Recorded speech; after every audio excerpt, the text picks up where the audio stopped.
And ఎలా ఉన్నారు అందరూ? Welcome back to our channel Sangeetha vlogs. ఈరోజేమో కనక మహాలక్ష్మీదేవి గుడికి అయితే వెళ్ళామండి. మెయిన్ ఎంట్రన్స్ ఆర్చి అయితే ఇదన్నమాట, ఇలా ఉంటుంది.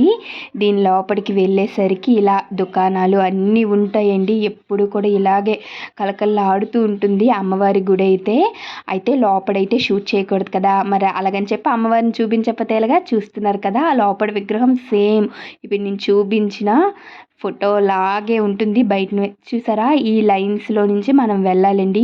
మేము వెళ్ళేటప్పటికే 12 ఈ టైం అయిపోయిందండి. లేట్ అయిపోయింది బస్సు దొరికేటప్పటికి. చాలా ఫ్రీ బస్సెస్ కదా, మనం ఊరుకుంటామా, ఆ బస్సే ఎక్కేసాము. అయితే చాలా లేట్ అయిపోయిందండి. కానీ భోజనాలు మాత్రం 11 గంటలకు అక్కడ టోకెన్స్ ఇస్తారు. అలాంటిది 11:30 పావు తక్కువ 12కి ఇచ్చారండి. అసలు భోజనం తినలేమనుకున్నాం, కానీ తిన్నాము. అమ్మ దయ అంతేని అనుకోవాలి.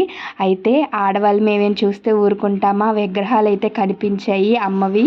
పసుపు ముద్దతో చాలా అందంగా ఉన్నాయండి. అయితే చిన్న విగ్రహాలు రాగివి అయితే ఉన్నాయి మా దగ్గర, కానీ ఇది బాగుంది కదా అనుకొని అవి రెండు అమ్మ నాకొకటి నీకొకటి అమ్మ అని తీసుకున్నారు. అయితే అమ్మ ఎప్పటి నుంచో గౌరీదేవిని ఇంట్లో పెట్టుకోవాలనుకుంటున్నారు, కానీ ఎప్పటి నుంచో అనుకుంటున్నారు కానీ అవ్వట్లేదండి. ఈసారి అమ్మ గుడిలోన ఇది కుదిరిందన్నమాట. కొండము చూస్తున్నారు కదా, నేనైతే దానికి మంచిగా పసుపు కుంకుమలు వేసి బాగా అలంకరించాను. అమ్మ పువ్వులతో పూజ చేసుకున్నారండి.